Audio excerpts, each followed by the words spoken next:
poppin' YouTube? TFO619 in the building, and I got What You Running episode 30. Oh, I'm just guessing right now. 30, 34. I hope 34. Let's just go with 34 because I'm not too sure. But it is Vileplume Toolbox, as you can tell by the title. That's why you clicked on this video. So really, yeah, let's get right into it because Bayboy wants my list real bad. So let's go ahead and give him my list. So I played 3 Oddish, 3 Gloom, 3 Vileplume. Vileplume stage 2, 130 HP, 3 Retreat, which is ass, and it does have a mediocre attack. Actually, it's pretty terrible for 2 grass and 1 colorless. Has Solar Beam for 70, but we don't care about that. Ability, Irritating Pollen. Each player can't play any item cards from his or her hand. Complete trainer lock. Just trainer lock. On both ends though. Both of you guys can't play trainers. Yeah, it's not a direct reprint from the Heart Gold Soul Silver one, but that's where it originated from because there was a Vileplume and Heart Gold Soul Silver, all that trainer locked. But yeah, it's straight trainer lock. If you didn't know by now, all my deck profile videos are gonna be standard format and on or whatever. Because expanded, it's whatever. But if you were to play a Vileplume Toolbox and expanded, there is a better Oddish and Gloom that you should run. This line is, of course, from the Ancient Origins set, the whole line, but there is a better Oddish and Gloom that you can run. I forget what set it's from, but yeah, definitely run the Oddish and that Gloom. Don't run the Ancient Origins Oddish and Gloom if you're gonna play it expanded. Once again, this is standard. And of course, I have everything all reversed because it's pretty. So yeah, instant trainer lock. 333 line really helps the consistency of being able to get turn 1 plume, which is the goal. If you go first, you want Vileplume. That you ditch cards, you dump cards, you draw cards, fetch cards, get cards, play cards to get Vileplume.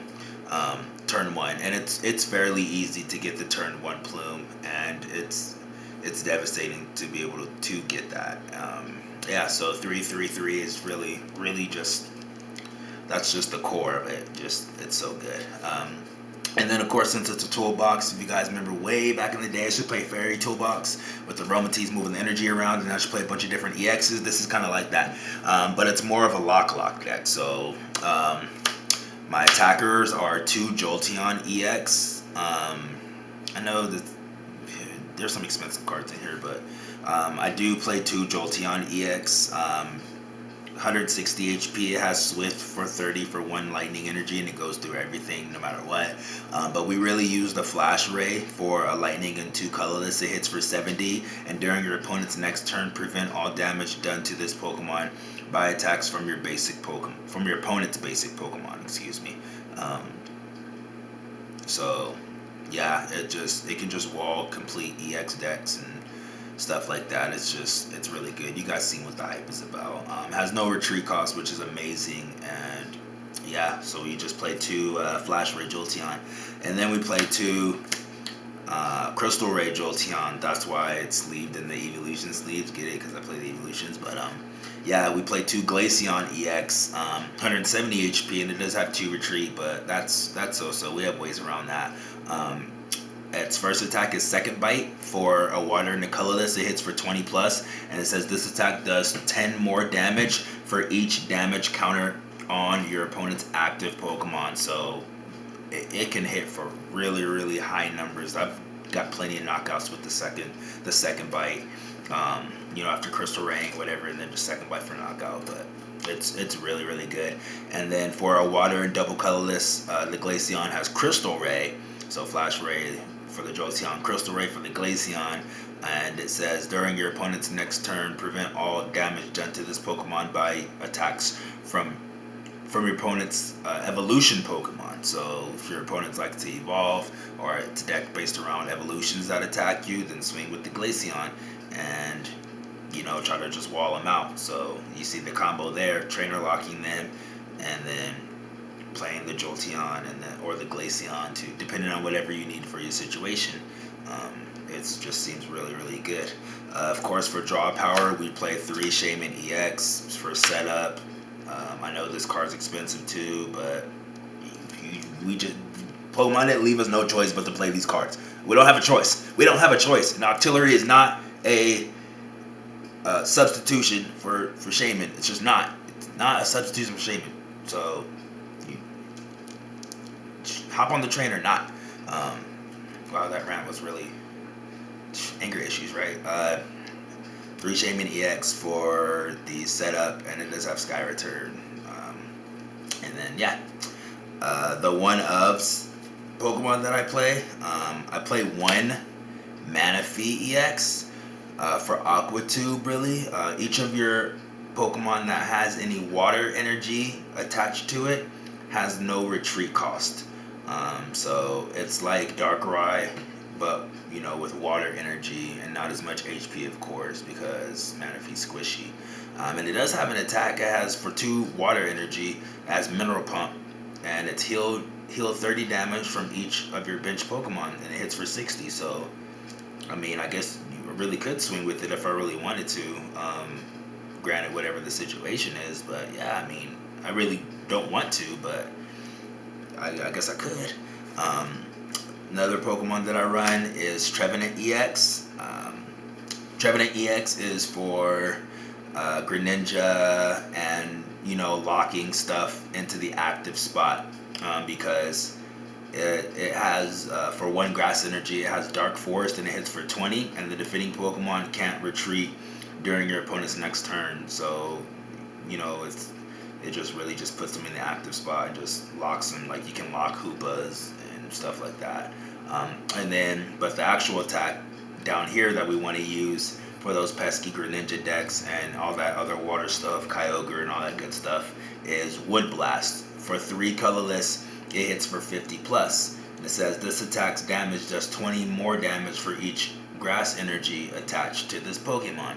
So with two grass energies, it OHKOs the Greninja Break, and it does heavy damage on the like Kyogre, the Primal Kyogre decks and stuff like that. So that's why we play a Trevenant. If you're not gonna play a Trevenant, I would probably play like a Sceptile, like the not Mega Sceptile, but the regular Sceptile EX.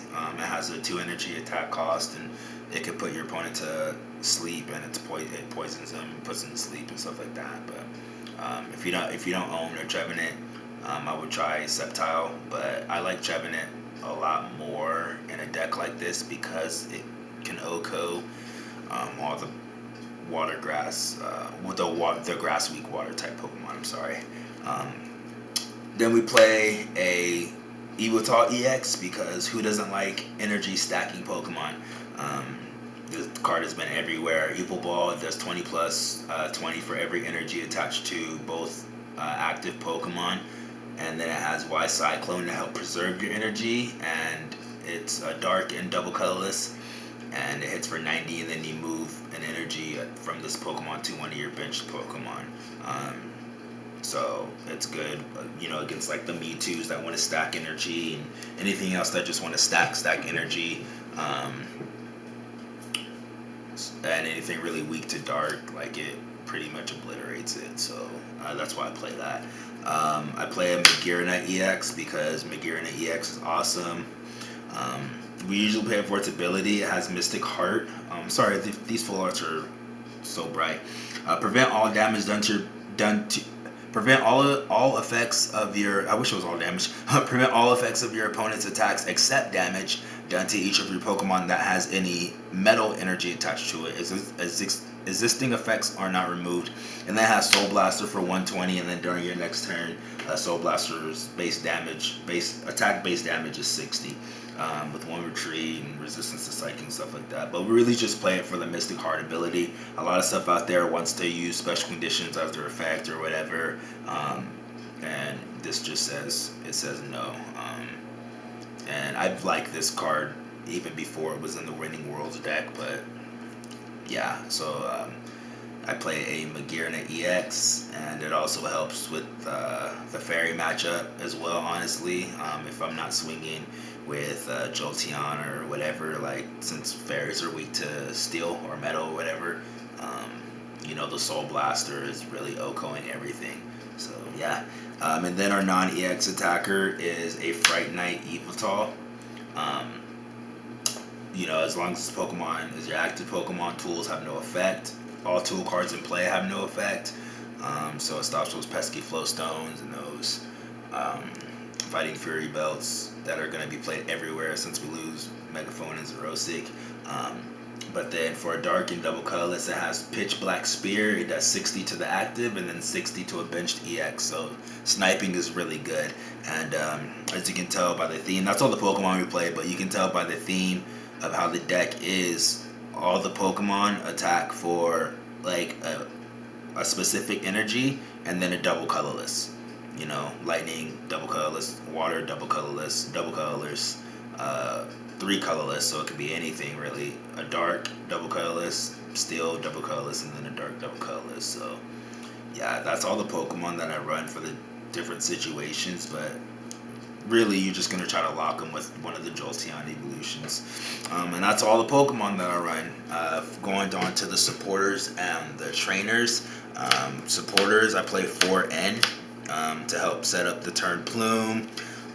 You don't really want to be ditching your energy, so N helps to refresh your hand.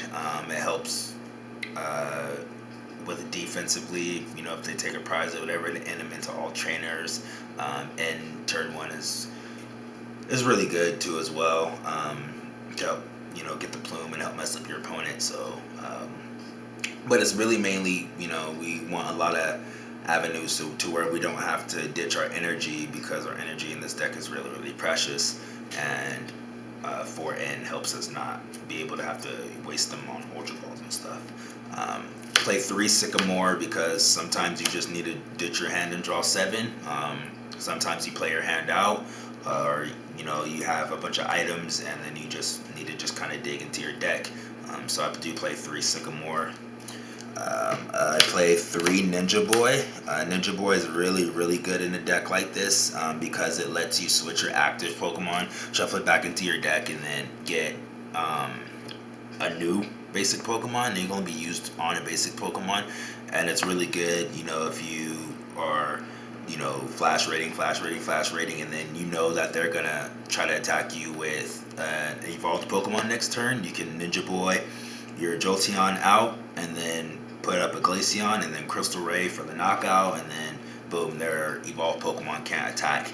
And with the energy that we run in the deck here, it doesn't matter, when you attach the energy, if you just attach the energy to your active or whatever and it's not getting knocked out or whatnot, or you need to switch attackers, the energy stays on there. So you always have the right attacker and the right energy in the active spot to do whatever you need it to do.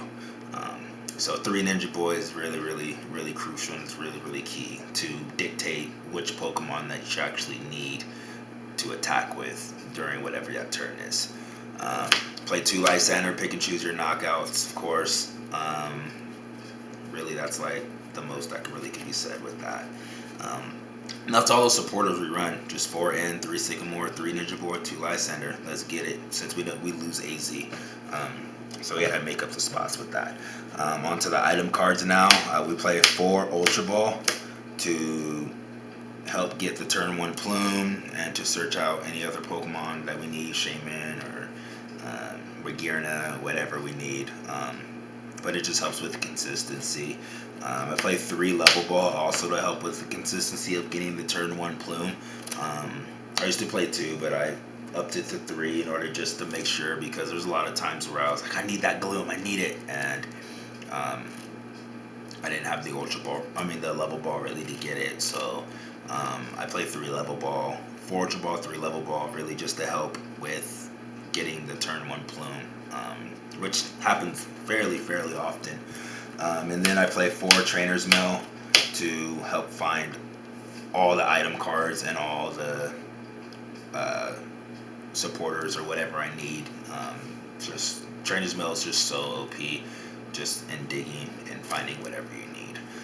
The stadiums I play are, of course, 4 Forest the Giant Plants. That's how you get the Turn 1 Plume. Grass Pokemon can evolve right away, so you just go straight to Oddish, Gloom, Vileplume right away, and this help maximizes getting the Turn 1 Plume. So with 4 Forest the Giant Plants, a thick 3/3/3 Vileplume line with 4 Ultra Ball and 3 Level Ball and 4 Trainer's Mill to help dig for the missing piece that you need. It's a really high percentage of getting the Turn 1 Plume. And I played a deck similar like this at a past LC, and I always had Plume turn 1 or like turn 2, and it was just so good. And then the last stadium I play actually is I play a Parallel City, really to just kind of declog my bench, or it helps with the Rainbow Road matchup to keep them at 3 or whatever.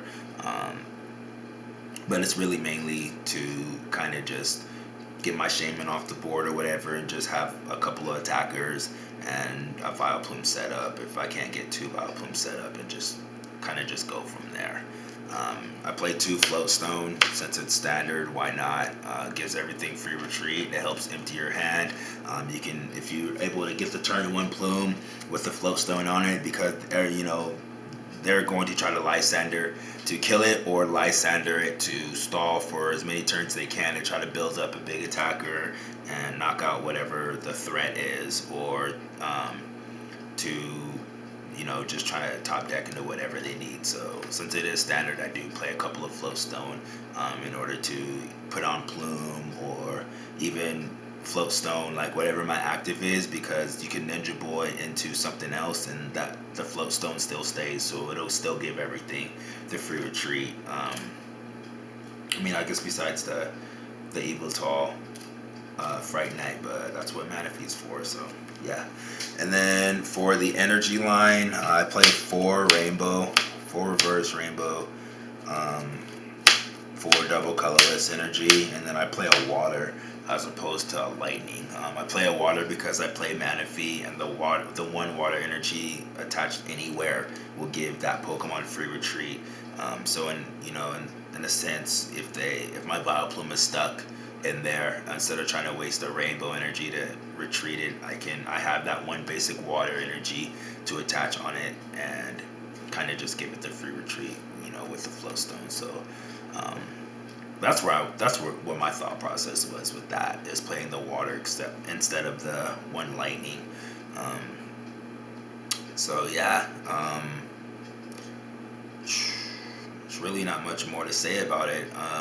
I know that there's Pokemon Ranger out there to help get through the Flash Ray and the Crystal Ray attacks, but thinking about it, in actuality, even I'm susceptible to doing this too as well. Like supporters like that, decks really only just play one of, because lists are so tight. They want to be so fast and make sure they get stuff out a lot. There's Lysander though to hit around whatever's walling you. There's Escape Rope. Granted, if you're not Vileplume locked, but there's some ways to get around cards that are walling you or whatever. So with the Pokemon Ranger, it's really more just a one of, and then the Ninja Boy decks are like one of, maybe 2, but no more than 2 in most decks for the Ninja Boy, and definitely no more than 2 Ranger for most decks. But I've only seen deck lists run 1 Ranger, and I'm guilty of doing that too. I have a couple of decks, like Mega Mewtwo and stuff like that, where I only play 1 Pokemon Ranger. And given the situation, depending on what's happening, like when I'm playing against, they could play the Ranger. If they play the Ranger to hit through the Flash Ray attack, if it's not a knockout on the Jolteon, then it doesn't matter, because with the Vileplume lock, they can't play Versus Seeker to re-get the Pokemon Ranger and then get through the Flash Ray or the Crystal Ray again.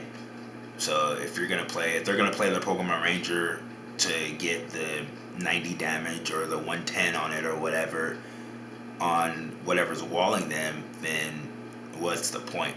Because the next turn, they're just gonna get Crystal Raid or Flash Raid again, and now there's no way out of it if they don't have like a Lysander or whatever the case may be to hit something else other than the Jolteon and the Glaceon. There wasn't a point in doing it. So that's where my logic is. That's the only thing I can really see, kind of really having this deck become a problem.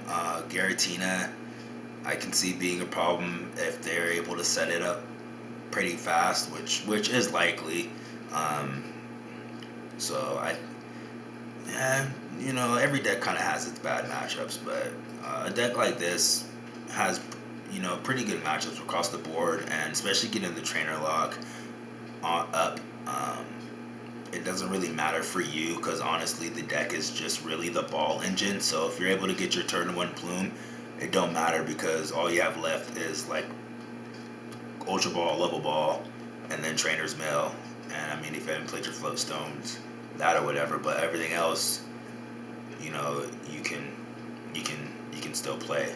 So you would think Trainer Lock is bad both sides, but with a deck like this, you want to get the Trainer Lock up so your opponent can't play any of their E-Hammers or Versus Seekers, their Switches, their Escape Ropes, their Level Balls, their Ultra Balls to set up their Trainer's Mail, all of that crap. Trainer locking yourself in a deck like this doesn't hurt you too bad because all these cards are meant to help you get the turn 1 plume, if that makes any sense. So yeah, thanks so much for watching, guys. I don't know if I'll do a battle video with this, probably. Play this at League. I was gonna play Volcanion at League on Sunday, but there's like 5 water decks running around and I'll just get bodied, so there's no point. Everyone's switching to water right now, and so I'm not gonna play Volcanion because I'll just get bodied. So I'll either play this or something else and just go from there. Thanks so much for watching, guys. Make sure you like, comment, rate, subscribe. I hope you have fun watching. Thanks again for over 1K subs, and be on the lookout for that sick TCBM coming in the mail this week, a couple of BCBMs coming in the mail, and more deck profile videos and more battle videos and more pack openings and trade binder, all that good stuff. Peace.